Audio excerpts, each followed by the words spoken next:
Hello guys, this is Wayne Cameron again. I want to do another episode of my series.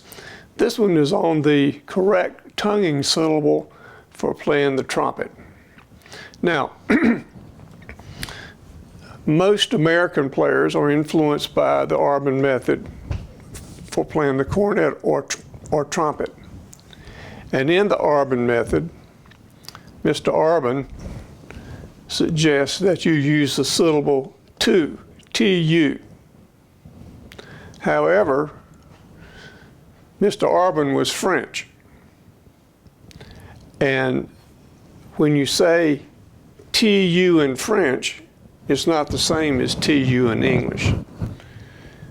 The Claude Gordon version of the Arbonne book, if you look on page 7 in footnote 13, which, by the way, I've never met anybody who's ever read that but me. I'm sure there are people who read it, but I've never met one in 50 years.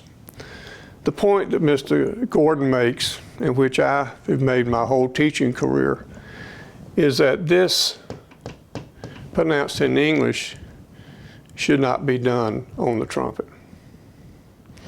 There are different people who say ta and tu, but Mr. Gordon, and myself included, insists that the correct syllable is T. And here's the reason. Tu lowers your tongue in your mouth.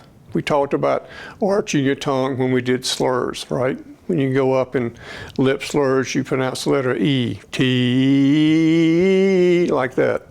Arches your tongue. The tonguing syllable T will also arch your tongue.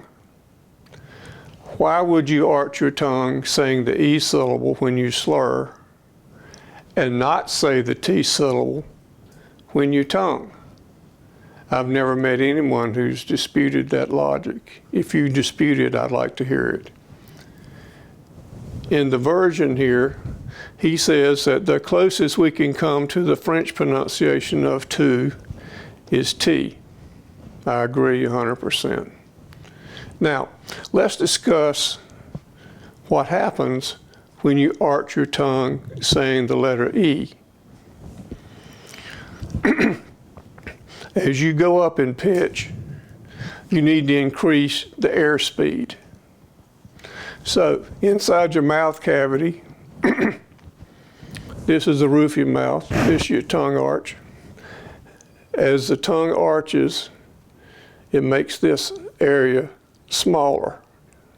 So it compacts the airstream and automatically speeds it up.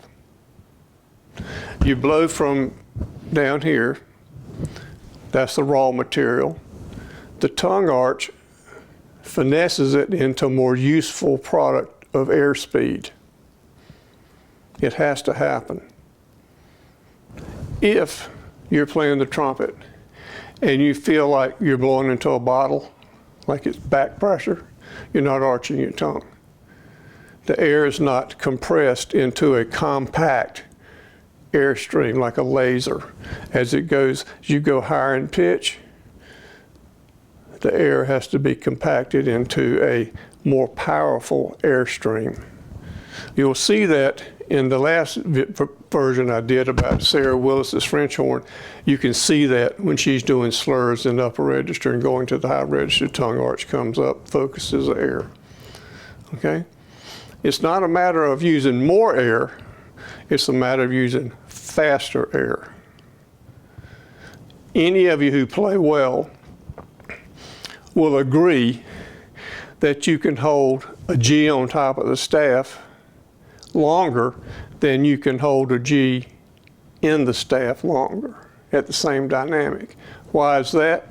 Because you're using less quantity of air on the top note because the airspeed, using airspeed to keep the note, not the quantity. Try it. Put a stopwatch on it. You'll see I'm right. If you have any questions about all this, put them in the comments. See you next time.